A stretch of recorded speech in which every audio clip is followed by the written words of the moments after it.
Ocean acidification meaning. Ocean acidification का मतलब है समंदर के पानी में तेजाबियत का बढ़ जाना, यानी पानी का पीएच कम हो जाना, जो समुद्री जिंदगी के लिए खतरनाक होता है। यह मसला तब पैदा होता है जब फिजा में ज्यादा कार्बन डाइऑक्साइड जमा हो जाती है। यह गैस समंदर के पानी में जज्ब हो जाती है, वहां जाकर कार्बनिक एसिड बनाती है, जिससे पानी आहिस्ता आहिस्ता तेजाबी हो जाता है। अब सवाल यह है कि इसके नुकसानात क्या हैं। 1. मरजान कोरल रीफ्स तबाह होते हैं।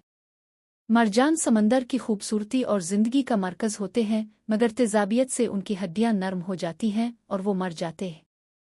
2. सदफी जानवर शेलफिश जैसे झींगे क्रीक सीप, उनके खौल कमजोर हो जाते हैं क्योंकि तेजाबियत उन्हें कैल्शियम बनाने नहीं देती।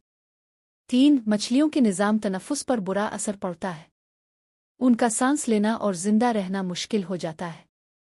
4. समंदरी खुराक की किल्लत हो जाती है, जो इंसानों को भी मुतासिर करती है। 5. माहीगीरों की आमदनी कम हो जाती है और माशी नुकसान होता है। वजह: ज्यादा फैक्ट्रियां, ज्यादा गाड़ियां, ज्यादा ईंधन का जलना, दरख्तों की कमी। हल क्या है?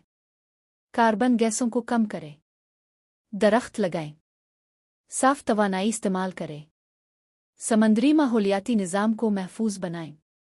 याद रखें, साफ फिजा महफूज समंदर महफूज जिंदगी। ओशन एसिडिफिकेशन एक खामोश खतरा है जिस पर फौरी तवज्जो जरूरी है। अगर वीडियो पसंद आई हो तो लाइक करें, शेयर करें और चैनल सब्सक्राइब करना ना भूलें।